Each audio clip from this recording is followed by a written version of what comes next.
Today I fucked up my proposal.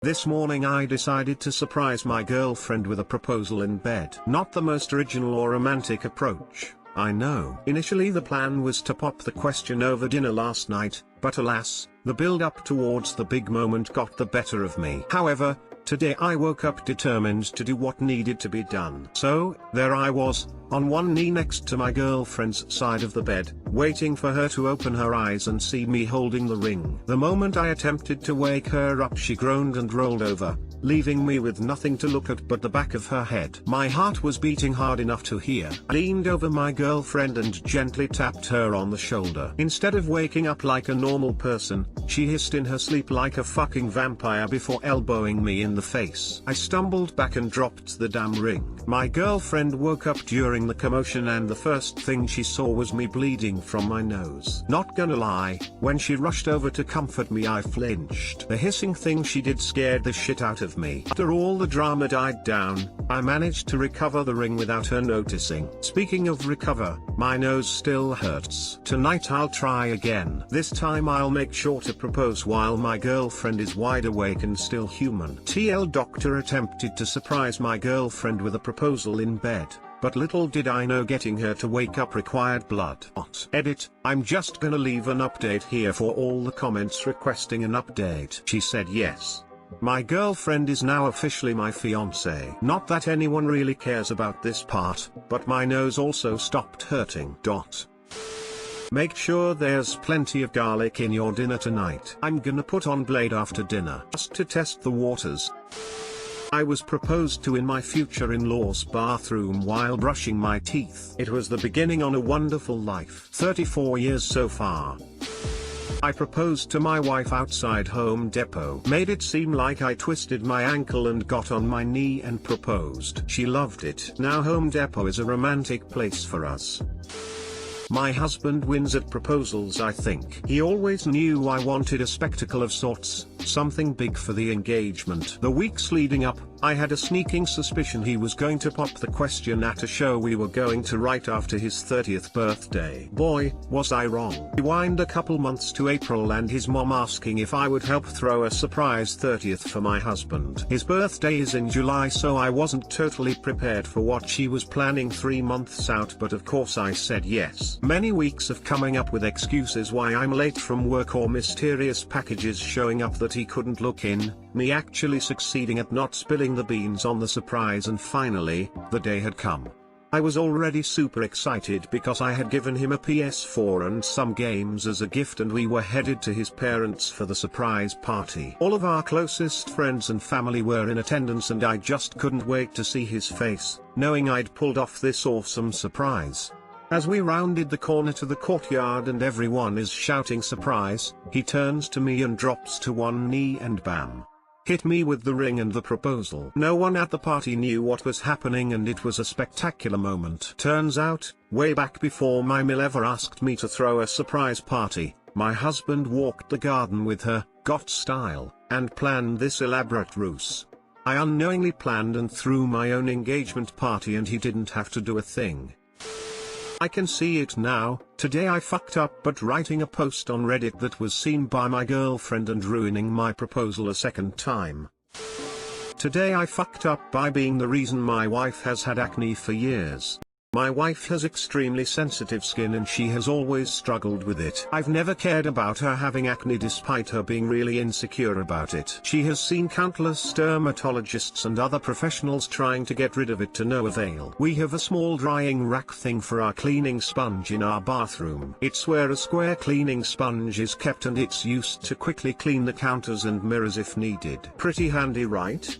My wife got it for us. She is so awesome coming up with these things. Well, I was in the bathroom today and saw that my wife had bought a new cleaning sponge, but it was a super weird egg-shaped sponge. I found this egg sponge hilarious and asked my wife why she would get such a weird shaped sponge and not just a normal square one. She told me it would be easier to use than the old one to put makeup on. What? My wife uses our cleaning sponge for makeup? Don't understand. She saw the confusion question on my face and asked me what's wrong. I asked her why she would use our cleaning sponge for her face. I don't know anything about makeup. Did you know that people who wear makeup use a sponge to spread the makeup on their face?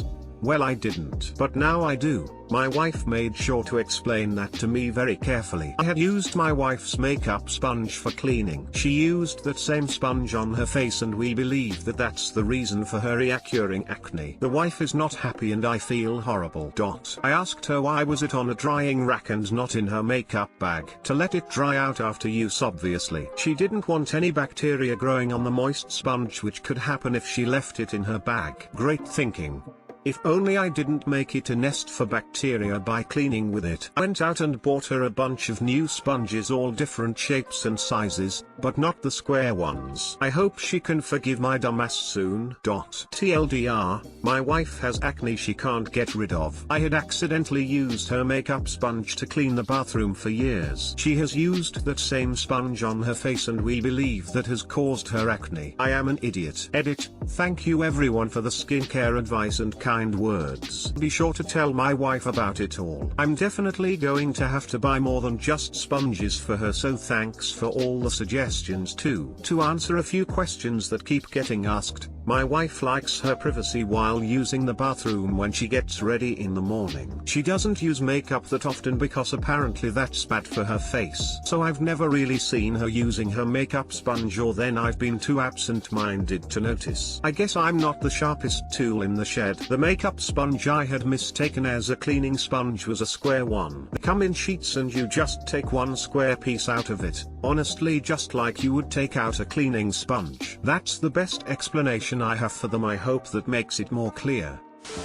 Now tell her what you have been cleaning with her toothbrush. I haven't touched her brush, I swear.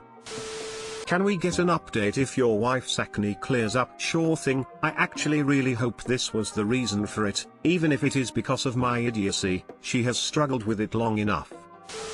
I just don't understand how a cleaning sponge and a makeup sponge can be mistaken for one another. One is much smaller and dense than the other.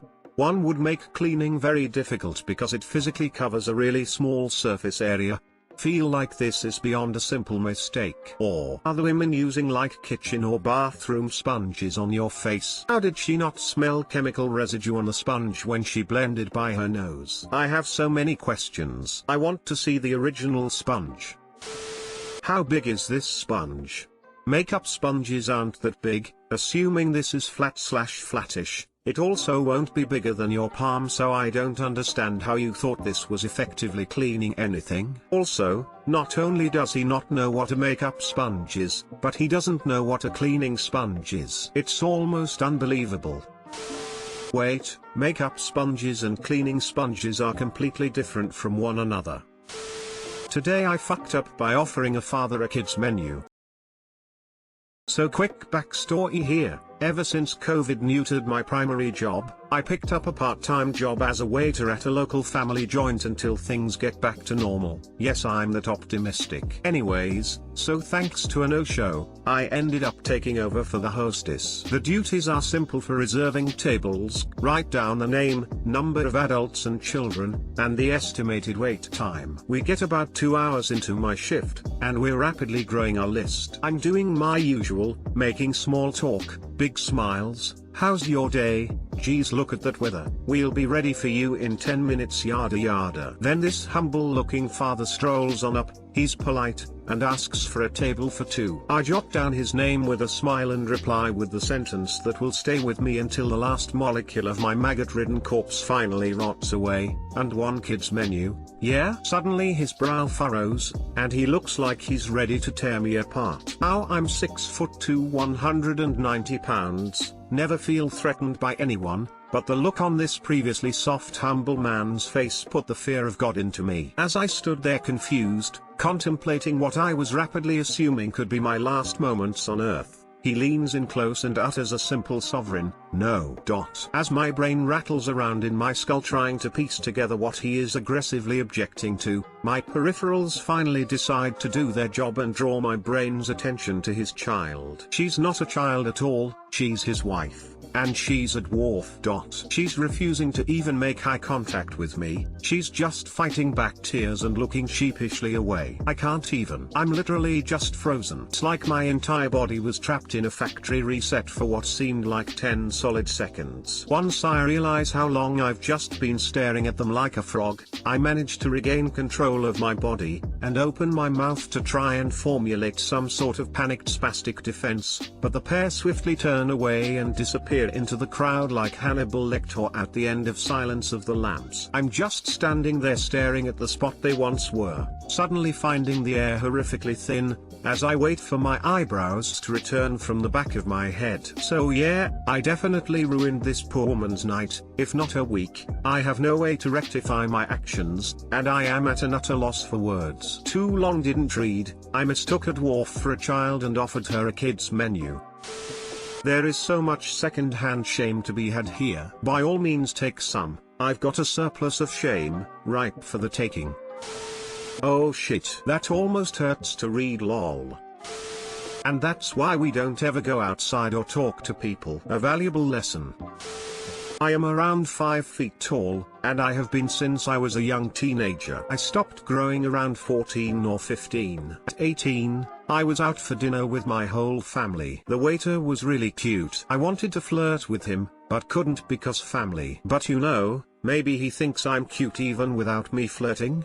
No, he does not. Because he offered me a kid's menu and crushed my young heart. I too grew fast and then stopped short, lol. I was 5'2" by age 11 and for sure thought I'd keep growing, but I didn't. Was one of the tallest kids in my class. It was awesome. Then one summer everyone else got growth spurts and suddenly I was the short one.